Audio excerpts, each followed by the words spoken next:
नमस्कार, आप देख रहे हैं इंडिया न्यूज उत्तर प्रदेश उत्तराखंड। साथ में हूं आपकी कीर्ति कंसल और हम शुरुआत कर रहे हैं सुपरफास्ट खबरों की। मुख्यमंत्री योगी ने स्वामित्व योजना के तहत 11 जनपदों के 1001 ग्रामों के 1,57,244 लाभार्थियों को ग्रामीण आवासीय अभिलेख का ऑनलाइन वितरण किया।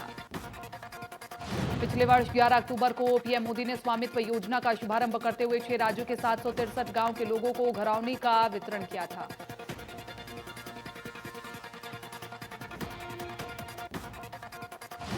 तीन दिवसीय विधायकों की ट्रेनिंग कार्यक्रम शुरू। 14 फरवरी तक 2 शिफ्ट में चलेगी ट्रेनिंग। पेपरलेस होगा विधानसभा सत्र का आयोजन।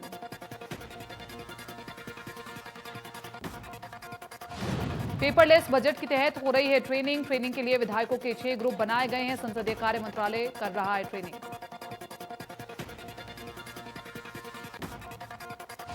कांग्रेस के पूर्व अध्यक्ष राहुल गांधी ने भारत चीन सीमा पर डिसएंगेजमेंट को लेकर मोदी सरकार पर निशाना साधा। राहुल ने कहा कि पेंगोंग झील इलाके में हमारे सैनिक फिंगर 3 पर तैनात रहेंगे, जबकि हमारा इलाका फिंगर 4 पर है। राहुल ने कहा, हिंदुस्तान की सरकार की नेगोशिएशन पोजीशन थी कि अप्रैल 2020 में जो हालात थे वही बहाल हो, उसको सरकार भूल गई है। राहुल गांधी ने कहा कि चीन के सामने नरेंद्र मोदी ने अपना सर झुका दिया है। जो चीन के सामने खड़े नहीं हो सकते वो सेना के बलिदान पर थूक रहे हैं, सेना के त्याग का अपमान कर रहे हैं। भारत में किसी को ऐसा करने की इजाजत नहीं होनी चाहिए। राहुल गांधी ने कहा कि कड़ी मेहनत के बाद भारतीय सेना ने जो कुछ हासिल किया, अब उनसे क्यों पीछे हटने को कहा गया है, इसके बदले भारत को क्या मिला है। राहुल गांधी ने प्रेस कॉन्फ्रेंस के आखिर में कहा, देश की जमीन की रक्षा करना प्रधानमंत्री की जिम्मेदारी। वो ऐसा कैसे करते हैं, ये उनकी समस्या है, मेरी नहीं। राज्यसभा में गुलाम नबी आजाद की जगह कांग्रेस ने नेता विपक्ष के लिए मल्लिकार्जुन खड़गे का नाम प्रस्ताव में दिया। विपक्ष के नेता के लिए मल्लिकार्जुन खड़गे का नाम। ट्विटर पर फर्जी खबरें और नफरती कंटेंट पर लगाम लगाने की मांग को लेकर दायर याचिका पर सुप्रीम कोर्ट ने केंद्र, ट्विटर और अन्य को भेजा नोटिस। कांग्रेस महासचिव प्रियंका गांधी वाड्रा 15 फरवरी को बिजनौर और मेरठ का करेंगी दौरा।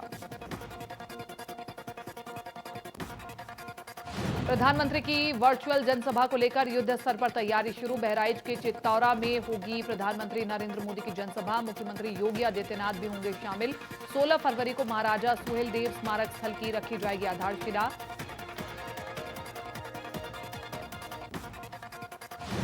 मुरादाबाद में किसानों की महापंचायत जारी। भारी संख्या में पहुंचे किसान। महापंचायत को लेकर जिला प्रशासन अलर्ट। कानपुर में बिल्हौर उपजिलाधिकारी का अमानवीय चेहरा आया सामने। रोड किनारे घायल पड़े सफाई कर्मचारी को अस्पताल पहुंचाने की बजाय घायल को फुटपाथ पे साइड कर डाला। उपजिलाधिकारी ने सिपाहियों से घायल को उठाकर फुटपाथ में फेंक दिया और मौके से चली गई। उपजिलाधिकारी के अमानवीय चेहरे का वीडियो सोशल मीडिया पर वायरल।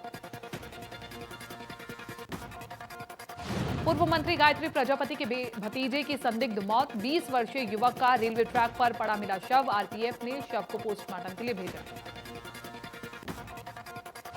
बलिया में विपणन विभाग के मार्केटिंग इंस्पेक्टर 4 दिन से गायब होने पर घर वालों से लेकर विभाग तक के लोग हुए परेशान। वाराणसी के भेलूपुर थाने में गूगल के सीईओ सुंदर पिचाई के खिलाफ एफआईआर दर्ज। कुल 18 लोगों के खिलाफ आईटी एक्ट के तहत मुकदमा दर्ज। गूगल के सीईओ सुंदर पिचाई के खिलाफ आईटी एक्ट और साजिश रचने के आरोप में मुकदमा दर्ज किया गया। एफआईआर न्यायालय के आदेश के बाद 6 फरवरी को दर्ज की गई थी। वाराणसी के गौरीगंज इलाके में रहने वाले गिरिजा शंकर ने एफआईआर दर्ज कराई है। गिरिजा शंकर का आरोप है कि व्हाट्सएप के एक ग्रुप में एक वीडियो आया जिसमें पीएम मोदी के खिलाफ अमर्यादित टिप्पणी की गई। गिरिजा शंकर ने उक्त नंबर पर कॉल करके वीडियो पर सवाल उठाया, जिसके बाद यूट्यूब पर एक वीडियो डाला गया। इसमें कथित तौर पर गिरिजा शंकर का मोबाइल नंबर डाल दिया गया। तब से लगातार उन्हें उनके मोबाइल पर जान से मारने की धमकी वाले कॉल आ रहे हैं। ग्रेटर नोएडा के दादरी थाना क्षेत्र में पुलिस और गो तस्करों में मुठभेड़ हो गई। पुलिस ने मुठभेड़ में 25-25 हजार के 3 इनामी गौ तस्करों को गिरफ्तार किया। पुलिस ने तस्करों के पास से 2 बछड़े, चाकू और तमंचा बरामद किया है। पकड़े गए तस्करों पर 20 से ज्यादा मुकदमे हैं दर्ज। बाराबंकी के देवा थाना क्षेत्र में पुलिस और बदमाश में मुठभेड़ हो गई। मुठभेड़ में पुलिस ने इनामी बदमाश को गिरफ्तार किया। मुठभेड़ के दौरान एक सिपाही भी घायल हो गया, जिसे पुलिस ने अस्पताल में भर्ती कराया। बदमाश पर लूट, हत्या जैसे कई आपराधिक केस दर्ज।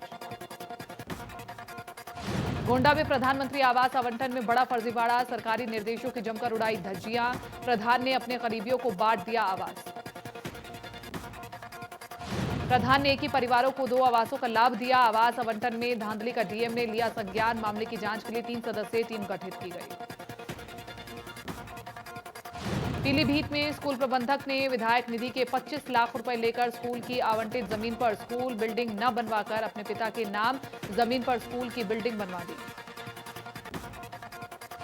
डीएम ने आरोपी प्रबंधक के खिलाफ मुकदमा दर्ज किया और संबंधित विभाग के परियोजना निदेशक व सहायक अभियंता के खिलाफ कार्रवाई करते हुए धनराशि की वसूली के आदेश दिए। और फतेहपुर में पुलिस ने लूट डकैती करने वाले गिरोह का किया पर्दाफाश। मौके से 6 बदमाशों को किया गिरफ्तार। पुलिस ने बदमाशों के पास से लूट का सामान बरामद किया है। बदमाशों पर गैंगस्टर एक्ट के तहत कार्रवाई की जाएगी। साथ ही बदमाशों की जब्त होगी संपत्ति।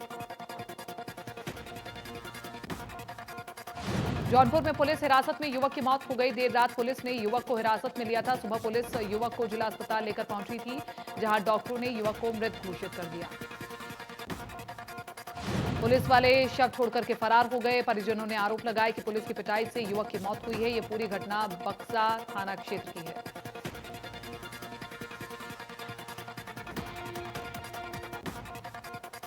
हरदोई में शराब के नशे में धुत एक्सरे टेक्नीशियन। जिला अस्पताल के एक्सरे टेक्नीशियन का वीडियो वायरल। नशे में धुत टेक्नीशियन सत्येंद्र वर्मा ने डॉक्टर से की बदतमीजी।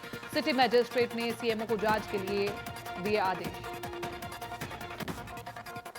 वाराणसी में रेलिंग तोड़कर पुल से आधी लटकी बस। हादसे में 4 लोगों के घायल होने की खबर। लहरताला पुल पहाड़ा। सुल्तानपुर में प्रभारी मंत्री जय प्रताप सिंह ने वीर अब्दुल हमीद चिकित्सालय का लोकार्पण किया। नगर पालिका के पास पुराने चिकित्सालय का हुआ लोकार्पण। सीतापुर में बालू लदी ट्रैक्टर ट्रॉली ने छात्रा को टक्कर मार दी। हादसे में छात्रा की मौके पर मौत हो गई। ट्रैक्टर ड्राइवर मौके से फरार। उत्तराखंड में ग्लेशियर फटने के बाद आई त्रासदी में लखीमपुर के लापता हुए तकरीबन 40 से 50 कामगारों में से एक और कामगार का शव हुआ बरामद। युवक का शव चमोली से उसके घर बाबूपुरवा लाया गया। अब तक कुल 3 शव बरामद किए गए, जिनकी शिनाख्त की जा चुकी है। अभी भी निघासन तहसील के तकरीबन 30 से अधिक कामगार लापता हैं, जिनकी तलाश जारी है। गाजियाबाद के वैशाली इलाके में फ्लैट में मिली युवक की लाश का पुलिस ने खुलासा करते हुए एक आरोपी को किया गिरफ्तार। महिला ने अपने 2 साथियों के साथ मिलकर युवक की हत्या की थी। पार्टी करने के बहाने महिला युवक फ्लैट में लेकर गई थी, जहां उसने युवक की हत्या कर दी। पुलिस आरोपी महिला की तलाश में जुट गई है। वारदात में शामिल तीसरा शख्स महिला का मंगेतर ही बताया जा रहा है। महाराजगंज के रामपुर महुआ गांव के पूर्व प्रधान की हत्या कर दी गई। पुरानी रंजिश के चलते युवक ने वारदात को अंजाम दिया। मामले में हमलावर ने कोतवाली पहुंचकर सरेंडर कर दिया। बताया जा रहा है कि पट्टे की जमीन को लेकर विवाद चल रहा है। फिलहाल पुलिस ने आरोपी को जेल भेज दिया है। बुलंदशहर की कालाम पुलिस चौकी के पास होटल के बाहर 2 पक्षों में मारपीट हो गई। मारपीट और फायरिंग में 2 लोग गंभीर रूप से घायल हो गए। पुलिस ने कई लोगों को हिरासत में लिया।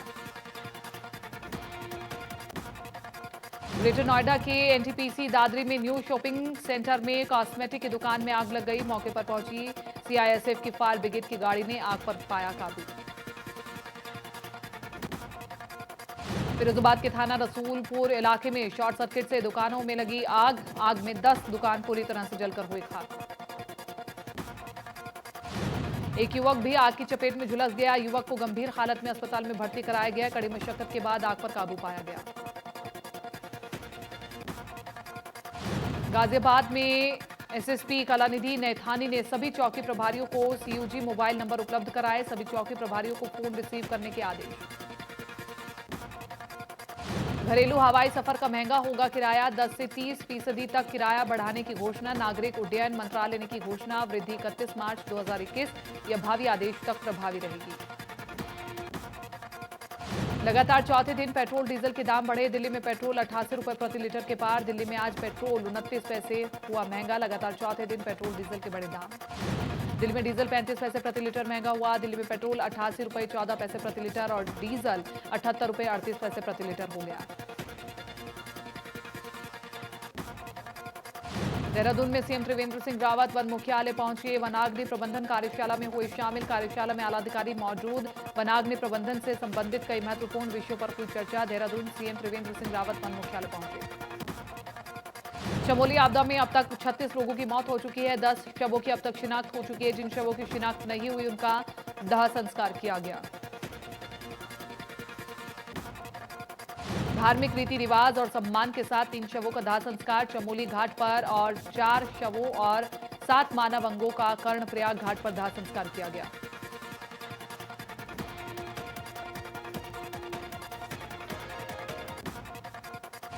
रामनगर के ग्राम कानिया में बाघ का शिकार हुई महिला की मौत के बाद ग्रामीणों व परिजनों ने जमकर हंगामा किया। ग्रामीणों ने मृतक के परिवार को मुआवजा, एक व्यक्ति को नौकरी और गांव में वन्य जीवों से ग्रामीणों की सुरक्षा का इंतजाम की मांग की है। जिसके बाद निदेशक ने मृतका के परिजनों को तत्काल सहायता के तौर पर 3 लाख की धनराशि का चेक दिया। मृतका के परिवार में से एक व्यक्ति को संविदा पर नौकरी दी जाएगी और इसके साथ ही बाघ को पकड़ने के लिए कैमरा ट्रैप लगाने के साथ ही घटनास्थल के आसपास पिंजरे भी लगा दिए गए हैं। पौड़ी गढ़वाल में सड़क सुरक्षा जीवन रक्षा सप्ताह अभियान के तहत सतपुली में वाहन चालकों को यातायात नियमों का पालन कराने को लेकर एक अनोखा प्रयास किया गया। थानाध्यक्ष संतोष पैतवाल ने वाहन चालकों को जागरूक किया। वाहन चालकों से शराब पीकर वाहन न चलाने और तेज गति से वाहन न चलाने की अपील की। इस अवसर पर थानाध्यक्ष ने बताया कि पहाड़ों में सड़क दुर्घटना की बड़ी वजह शराब पीकर गाड़ी चलाना और तेज गति से गाड़ी चलाना है। अमेरिका के टेक्सास हाईवे पर गुरुवार की सुबह भयानक हादसा हो गया। बारिश के कारण बड़ी फिसलन से कम 100 गाड़ियां एक दूसरे से टकराकर हादसे का शिकार हो गई। अमेरिका हाईवे पर बारिश से फिसलन बनी काल। घटना में कम से कम 6 लोगों की मौत हो गई है और दर्जनों लोग घायल बताए जा रहे हैं। आशंका बताई गई है कि मरने वालों की संख्या में इजाफा हो सकता है। घटनास्थल पर जब स्थानीय लोग पहुंचे तो हादसे का शिकार हुए लोगों को मदद पहुंचाना उनकी क्षमता से बाहर था। फिसलन इतनी ज्यादा थी कि वो लोगों को बाहर निकाल नहीं पा रहे थे। बाद में राहत और बचाव कार्यों के लिए उत्तर को जाने वाले हाईवे के रास्ते को बंद कर दिया गया। पारा इतना नीचे था कि फंसे हुए लोगों को जल्द से जल्द गाड़ियों से निकालना बेहद जरूरी था। कोरोना वायरस और साउथ चाइना सी में चीन की दखलंदाजी की वजह से अमेरिका और चीन के बीच तनाव बना हुआ है। ऐसे में अमेरिका के राष्ट्रपति जो बिडेन ने चीन से निपटने के लिए रक्षा विभाग के विशेष टास्क फोर्स की गठन की घोषणा की है। अमेरिका के पूर्व राष्ट्रपति डोनाल्ड ट्रंप के खिलाफ लाए गए महाभियोग का ट्रायल अमेरिका में जारी है। वीडियो में दिखाया गया कि किस तरह ट्रंप समर्थक हिंसा के वक्त कैपिटल हिल में तांडव मचा रहे थे। भारत से कोरोना वैक्सीन पहुंचने पर डोमिनिकन रिपब्लिक के प्रधानमंत्री रूजवेल्ट स्केरिच ने पीएम मोदी और भारत के लोगों की जमकर तारीफ की। भारत की ओर से इस देश में 35,000 कोरोना वैक्सीन पहुंची है।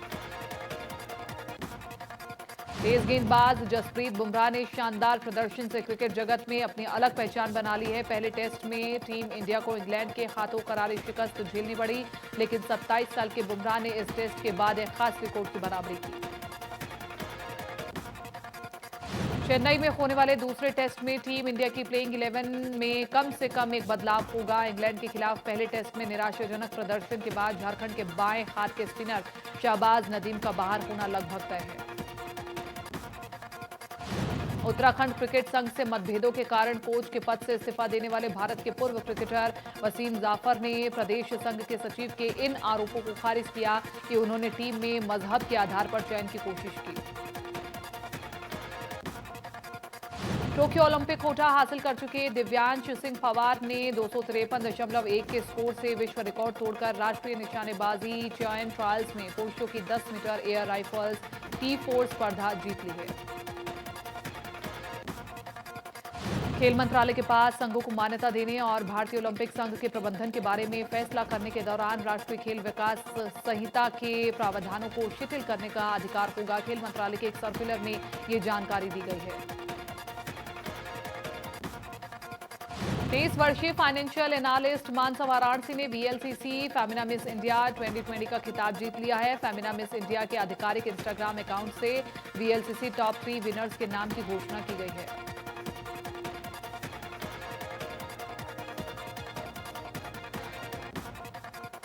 मानसा वाराणसी ने वीएलसीसी फेमिना मिस इंडिया 2020 का खिताब अपने नाम कर लिया है। मानसा कहती है कि उन्होंने पिछले साल ही मिस इंडिया बनने का ड्रीम देखा और उसके बाद वे इसके पीछे मिशन की तरह जुट गई हैं। वो अपने आप को विमेन ऑन मिशन कहती हैं।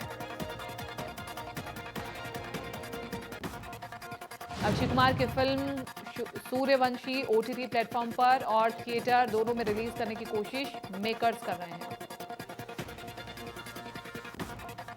सारा अली खान ने एक नया वीडियो शेयर किया है जिसमें वे अपने दांतों की सर्जरी करवाते हुए नजर आ रही हैं। उन्होंने सर्जरी रूम में अपना ये वीडियो शेयर किया है और लड़खड़ाती आवाज में दांत उखाड़ने की प्रक्रिया और डॉक्टर्स का नाम बताया है। कृषि कानूनों को लेकर के बीते कई महीनों से देश में किसान आंदोलन कर रहे हैं और इसी बीच अभिनेत्री सोनाक्षी सिन्हा ने किसानों के लिए एक कविता पढ़ी है जो खूब वायरल हो रही है। इस कविता का शीर्षक है क्यों।